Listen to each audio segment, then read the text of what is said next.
It was one of those evenings when winter seemed determined to remind everyone who was in charge. The wind pressed against the small diner windows, rattling the glass and carrying with it the smell of snow that hadn't yet fallen. Inside, the lights glowed warm and steady, the kind of place where truckers stopped for coffee and neighbours lingered over pie. No one would have guessed that in the corner booth, a man worth more money than anyone in that diner could imagine sat quietly, hidden behind an old brown coat and a cap pulled low over his forehead. His name was Harold Bennett. To the world, he was the man behind skyscrapers, investment firms, and headlines. To his son Daniel, he was just Dad. But tonight, Harold wasn't here as a businessman. He was here as a father with a heavy question on his mind. Could the woman his son loved truly love him back if everything else was stripped away? Daniel had fallen for a young woman named Clara. She wasn't from his world of polished dinner parties or designer dresses. She worked part-time at a bookstore, studied literature at the local college, and carried a warmth that seemed to light up any room she walked into. Daniel was sure she was the one. Harold wanted to believe him, but after a lifetime of seeing fortunes turn friends into strangers, Harold had learned to be careful. Love, he knew, could look very different when money was no longer in the picture. So Harold made a choice. Instead of greeting Clara as the powerful man she had heard about, he would meet her as someone else entirely. A tired, ordinary man who worked the parking lot of a diner. A man with no fortune, no power, just calloused hands and stories of hard times. If Clara could see worth in him then, perhaps she truly loved Daniel for the right reasons. That night, as Harold sipped his plain black coffee and adjusted the brim of his cap, he saw her through the frosted glass door. Clara stepped inside, brushing the cold from her sleeves, carrying a small box in her hands. She looked around the room, not for a wealthy businessman, but for a stranger she had been told was Daniel's father. Harold's heart tightened. The test had begun. Clara spotted the man Daniel had described, not a polished executive, but an older figure sitting alone near the window. His coat looked worn at the elbows, his shoes scuffed from years of use. In front of him sat nothing more than a mug of coffee and a half-eaten piece of toast. She walked over, her breath still catching from the cold outside, and smiled gently. "Mr. Bennett?" Harold lifted his eyes, brown and tired, and studied her face for the first time. There was no hesitation in her step, no flicker of doubt that maybe she had the wrong man. She simply set the small box on the table and said, "I baked these this morning. I wasn't sure what you liked, but Daniel said you never turned down oatmeal cookies." For a moment, Harold didn't know what to say. Most people he met offered handshakes heavy with expectation, or smiles rehearsed for advantage. This girl had brought cookies in a plain tin, tied with a piece of string. He nodded slowly and gestured for her to sit. The waitress, a woman with tired eyes and a pad tucked in her apron, came by with 2 menus. Clara glanced at Harold, waiting until he ordered only another cup of coffee before quietly asking for a hot chocolate. There was something almost childlike about her choice, and it made Harold's chest ache in a way he hadn't expected. They sat in silence for a while, the kind of silence that could feel awkward if it weren't softened by Clara's calm presence. She asked him about the weather, about whether he came here often. She listened closely when he answered, never once reaching for her phone, never glancing around the diner as if she had someplace better to be. Harold decided to press. "Daniel ever tell you what I do?" he asked, his voice low, almost gruff. Clara shook her head. "Not much. He said you worked hard all your life, and that you like things simple. That's all I really need to know." Her answer caught Harold off guard. He leaned back, eyes narrowing just a little, as if searching for cracks in her words. People usually wanted to know everything about him. How much he made, what car he drove, what name-dropped doors would open. But Clara sat there content, sipping hot chocolate, waiting to know him, not his resume. Outside, the wind pushed harder against the diner windows. Inside, Harold felt something stir that he hadn't felt in years. The uneasy but hopeful thought that maybe, just maybe, his son had been right about this girl. Harold turned his coffee mug slowly between his hands, the steam long since gone. He watched Clara over the rim, how she sat upright but relaxed, how she smiled at the waitress when her hot chocolate arrived. Nothing about her seemed rehearsed. That was rare in his world. He cleared his throat. "Daniel's a good kid," he said quietly, "but life isn't always as easy as it looks right now." Clara nodded, wrapping her fingers around the warm mug. "I know. He told me you worry about that." Harold tilted his head, curious. "Did he?" She smiled softly. "He said you've seen a lot more of the world than he has, that you know how quickly things can change." Harold leaned forward. This was the opening he'd been waiting for. What if things did change? What if Daniel lost his job, or money got tight? What if all he could offer was a small apartment and a life of counting bills at the end of every month? Would you still be here? He watched her closely, searching for even the smallest crack. Clara didn't flinch. She set her mug down and looked him straight in the eye. "My mum worked 2 jobs when I was little," she said softly. "We shared a 1-bedroom apartment, and some weeks we stretched groceries so thin we made soup out of whatever we had left. But we laughed a lot, and we loved each other through it. That's what I grew up knowing. Money makes life easier, sure, but love makes it worth living. I'm with Daniel because of who he is, not what he has." For a long moment, Harold said nothing. The diner's neon sign flickered outside, casting light and shadow across her face. He had asked the question expecting hesitation, maybe a polite answer wrapped in careful words. What he got instead was a memory, raw, personal, unpolished. Harold swallowed hard. He had seen seasoned investors lie to his face, partners smile while plotting behind his back, friends vanish the moment fortunes turned. Yet here was this young woman, speaking about soup dinners and laughter as if they were treasures. He looked away towards the window, hiding the tug at his chest. The test was only beginning, but already he felt the ground shifting beneath him. The waitress returned to top off Harold's coffee, leaving behind a check tucked into the corner of the table.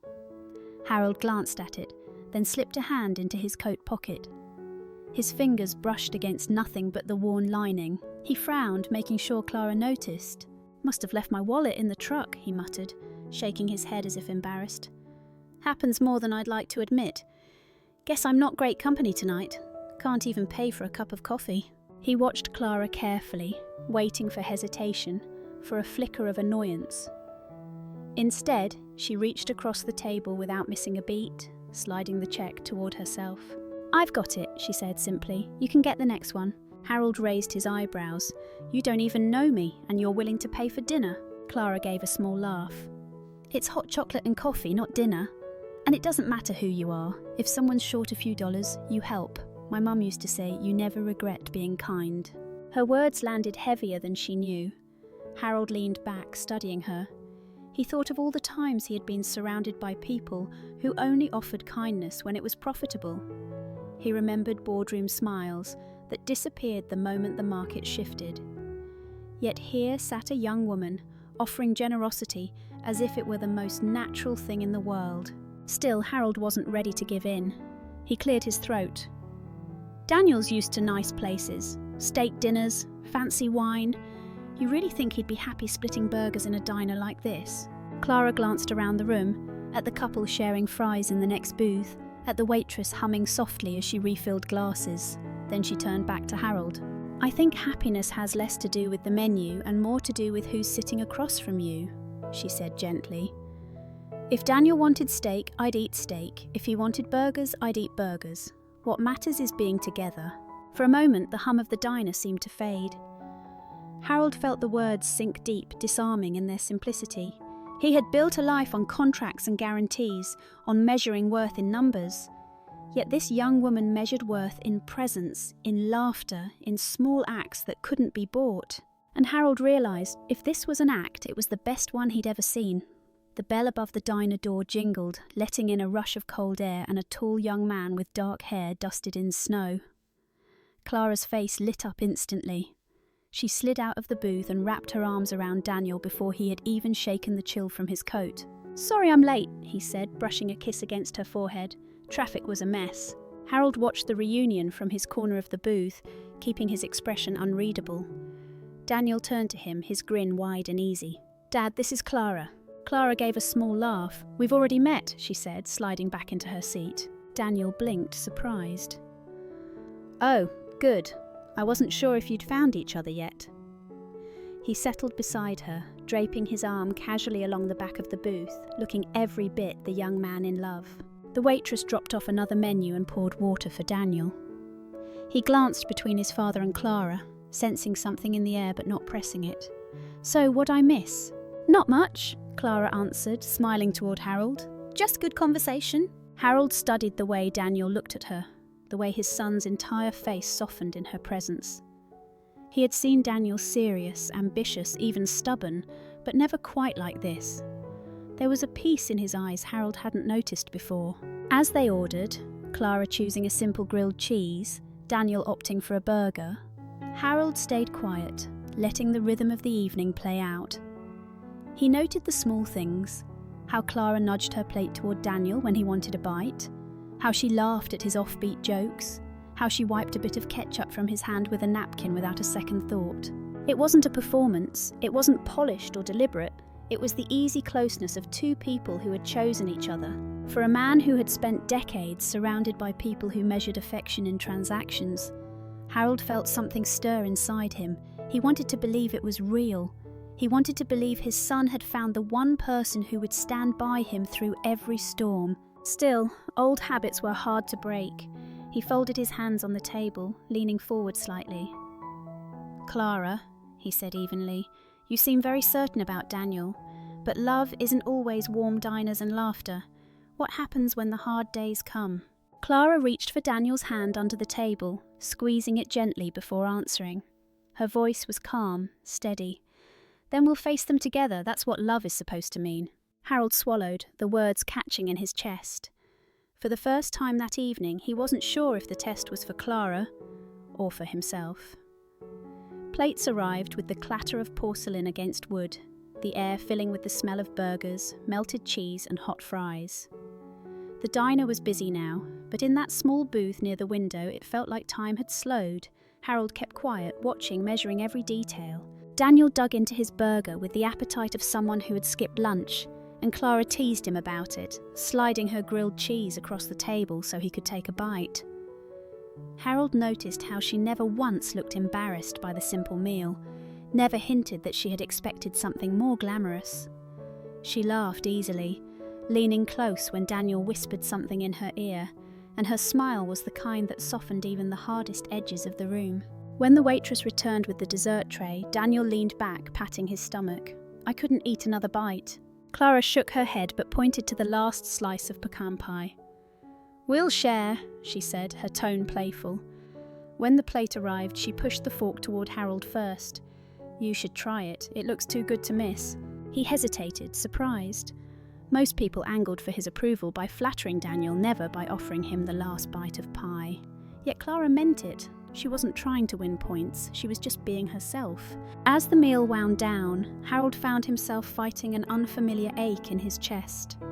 He remembered boardroom banquets where laughter was hollow, remembered so-called friends who toasted his success and vanished when deals soured.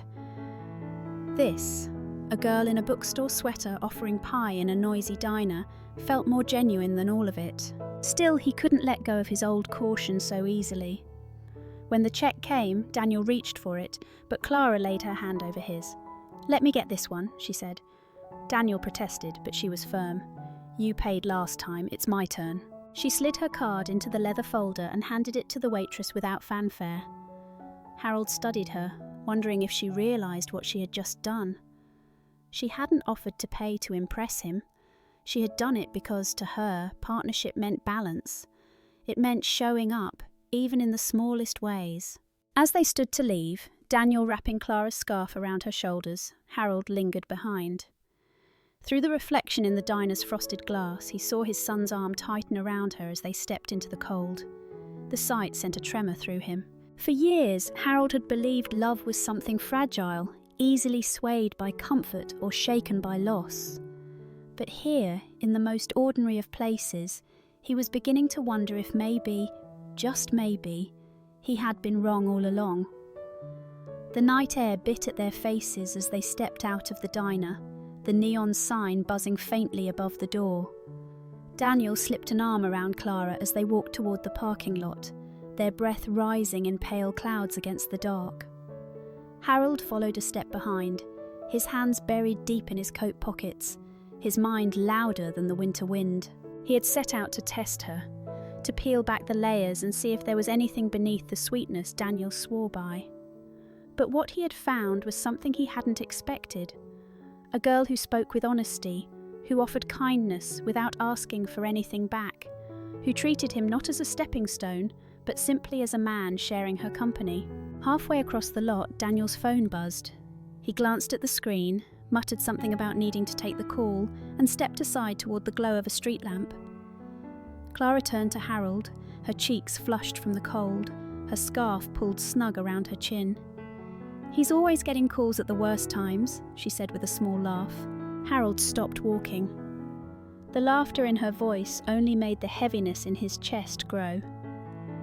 He had lived decades behind titles and numbers, guarded by lawyers and assistants, measuring every relationship like an equation.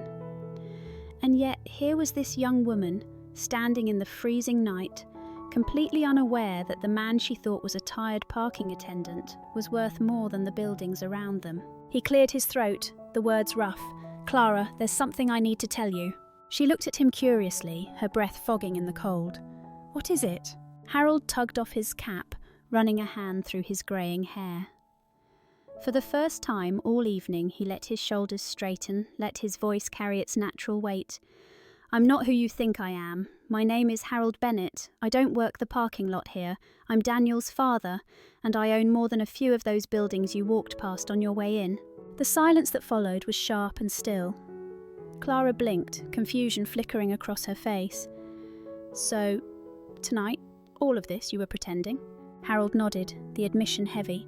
"I had to know. I had to see for myself if you cared for my son, or for the life that comes with him." His voice broke slightly. "Daniel's happiness means more to me than anything I own. I couldn't take the risk." Clara stepped back, her boots crunching lightly against the gravel. There was no anger in her eyes, not yet, just hurt. "You didn't trust me," she said softly. Her words cut deeper than Harold expected. For a man who had built empires on doubt and caution, it was a strange thing to feel the sting of one person's disappointment. He opened his mouth to speak, but no words came. And in that moment, standing in the cold glow of the street lamp, Harold realised that the test he had set for her had turned into a test for himself. Clara pulled her scarf tighter around her neck, her eyes steady on Harold. For a moment she didn't say anything, just let the winter air fill the silence between them. Finally, her voice came, quiet but firm. "You know, Mr. Bennett, love doesn't survive because someone passes a test. It survives because you choose to believe in it." Harold blinked, caught off guard by the softness of her words. He had expected anger, maybe tears, but what he saw was something worse, disappointment. Clara went on, her breath rising in slow clouds. "I understand why you worry. You've probably seen people hurt each other over money, maybe even destroy families because of it. But that's not me, and it's not Daniel. I said yes to his life because of who he is, not what's in his bank account. And tonight, I thought I was meeting his father, a man I could learn to call family. Instead, I was being tested, like some exam I didn't sign up for." Her voice wavered, but she didn't look away. "If you wanted to know me, you could have just asked. You didn't have to put on an act." Harold's throat tightened. For the first time in years he felt stripped bare. He had built entire empires on strategy and suspicion, on contracts that left nothing to chance. Yet here was this young woman reminding him of something so simple, so human. That love required trust, not tactics. He lowered his gaze, his voice rough. "You're right. I thought I was protecting Daniel. But maybe I was just protecting myself. I've spent so long doubting people that I forgot what it feels like to just believe." Clara softened, her expression gentler now. "Daniel loves you. He talks about you all the time, and he doesn't need me to be perfect. He just needs me to be real. If you want him to be happy, you have to let him build a life without making him prove it to you first." Harold swallowed hard, the words settling deep in his chest. For a man who had signed billion-dollar deals, nothing had ever felt as final or as freeing as that truth. From across the lot, Daniel's voice called out, still on his phone but waving them over. Harold looked back at Clara, and for the first time that night, the walls he had carried for decades began to crack. Daniel slipped his phone back into his pocket and jogged toward them, cheeks flushed from the cold. "Everything okay?" he asked, sliding an arm around Clara's shoulders. She nodded quickly, but Harold could see the trace of sadness still lingering in her eyes. For years, Harold had been the man who always held the upper hand, in meetings, in negotiations, in every room he walked into. But standing there in that parking lot, he felt like the one waiting for an answer. Clara had spoken with a kind of truth he couldn't ignore, and it left him humbled in a way nothing else ever had. He reached out, laying a hand gently on Clara's shoulder. His voice, usually measured and firm, wavered with something softer. "I owe you an apology. Tonight wasn't fair. I let my fear get in the way of trust, and you deserved better than that." Clara's eyes softened, though the hurt didn't disappear completely. "I don't want perfection, Mr. Bennett. I just want honesty. If we're going to be family one day, it has to start with that." The words struck Harold like a bell. Simple, undeniable, impossible to argue with. He swallowed hard, feeling the weight of them settle into his chest. Slowly, he nodded. "You're right, and if you'll forgive me, I'd be honoured to call you my daughter." Clara blinked, caught off guard. Daniel turned toward his father, surprise written across his face. "Dad?" Harold managed a faint smile, his throat tight. "Daniel, you were right about her. She's the best decision you've ever made." His hand squeezed Clara's shoulder gently. "Welcome to the family." For a moment, no one spoke. The winter wind rustled across the lot, carrying the faint sound of traffic from the street. Then Clara let out a small breath she hadn't realised she was holding, and a smile broke across her face. Not triumphant, not smug, but warm and relieved. Daniel pulled her close, his grin wide, and Harold stood there watching them, his heart heavier and lighter all at once. For the first time in years, he felt something he hadn't trusted himself to feel anymore. Peace. Spring came slowly that year, the kind of season where the air smelled of new beginnings, and every flower on the street seemed determined to bloom. On a warm Saturday afternoon, friends and family filled the small church where Clara and Daniel were to be married. There were flowers lining the pews, music humming gently through the air, and the quiet anticipation of something beautiful about to happen. Harold sat in the front row, his suit pressed sharp, but his heart softer than it had been in decades.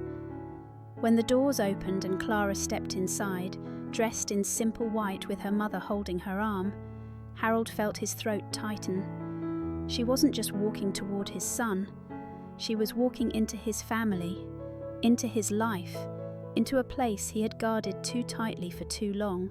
The ceremony was filled with laughter and a few happy tears, the kind of small stumbles and sweet moments that made it perfectly real. When the vows were spoken, Clara's voice didn't shake.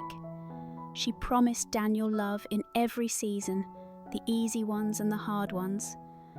And Daniel, eyes glistening, promised her the same. At the reception, after the first dance and the clinking of glasses, Harold rose to give his toast. The room quieted, every eye on him.